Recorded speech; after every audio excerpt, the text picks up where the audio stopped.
Every night, a young black girl sits alone in a dimly lit laundromat, folding clothes long past midnight. The sheriff watches from his patrol car, puzzled by her routine. No parents, no home in sight. Just a child, trapped in an endless cycle of silence. But when he finally decides to step inside and ask why, what he discovers makes his heart shatter. A truth so painful, it leaves him in tears. What was this little girl hiding? And why had no one noticed until now? The laundromat's neon sign buzzed faintly, casting a dull glow over the empty parking lot. It was nearly midnight, long past when any child should be out alone. Yet, every night, the sheriff's routine patrol brought him past the same scene, a young black girl, no older than 10, sitting quietly by the dryers, folding clothes with meticulous care. She never spoke to anyone, never had an adult with her. Just a small backpack, a few crumpled dollar bills, and a plastic bag of clothes. It wasn't just odd, it was unsettling. At first, the sheriff assumed she was waiting for someone. But as the days passed and the same lonely routine continued, a nagging feeling took hold. Something wasn't right. And he was about to find out why. The sheriff couldn't shake the unease creeping up his spine. A child, alone at a laundromat every night. It wasn't normal. His patrols became deliberate, slowing down each time he passed, watching from the shadows. The girl never caused trouble, never spoke to anyone, just folded clothes, stacked them carefully, and disappeared into the night. One evening, curiosity won over. He parked his car, stepping inside as the scent of detergent and warm fabric filled the air. The girl barely glanced up.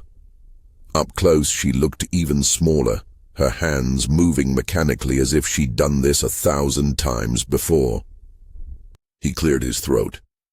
"You okay, sweetheart?" She tensed.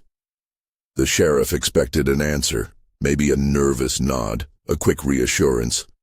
But she only clutched her backpack tighter, eyes darting toward the door. A flight response. That's when he noticed. Her clothes were the same as the night before.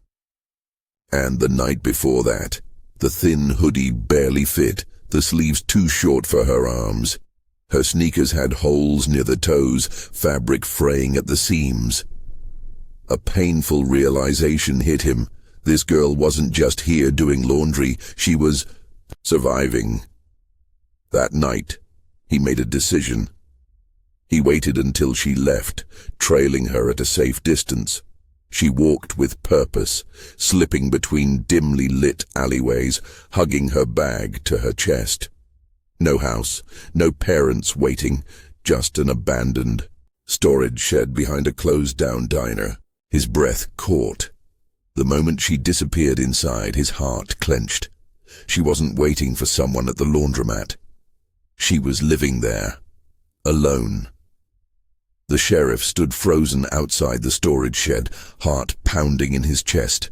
A gust of wind rattled the loose metal panels, but inside it was silent. Too silent. Swallowing hard, he took a step forward, pushing open the rusted door. And there she was.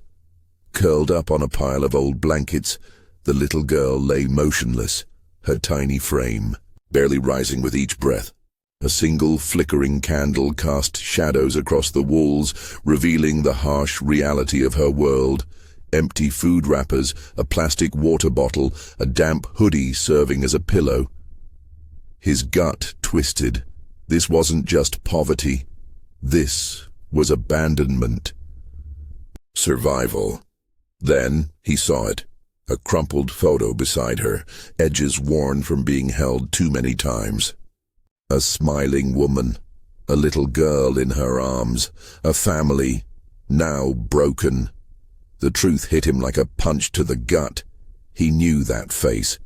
Years ago he had answered a call, a domestic dispute gone wrong, a black mother pleading, a system that failed her, and a child taken by the state.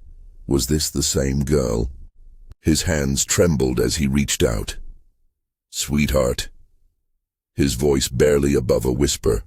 Her eyes fluttered open, wide with fear. She bolted upright, scrambling back. "No, please, I'll leave." His heart shattered. This child wasn't just alone. She had been hiding, running, because the world had already taught her one painful lesson. No one was coming to save her. The sheriff's throat tightened as he knelt beside the trembling girl. "You don't have to run," he said softly, though he knew his uniform alone might make that hard to believe. For too long, the world had failed children like her, left them to fend for themselves, to be forgotten in the cracks of a system that saw their pain as statistics, not lives, and he had been part of that world, a silent witness. Not tonight. Gently, he reached for his radio, voice steady but heavy with emotion. "I've got a child in need. No foster care, no shelters that'll forget about her. We find her a real home." Tears welled in her eyes, uncertainty, flickering between fear and fragile hope. No one had ever said those words to her before, and as he wrapped his coat around her shivering shoulders, a thought burned in his mind. How many more children were out there? How many were suffering in silence because of a system that turned away when it mattered most? This wasn't just one girl's story. It was a reminder of how easy it was to ignore the unseen, the unheard. But now people would hear, because the real question wasn't why she was alone. It was, how many more like her are still waiting for someone to care?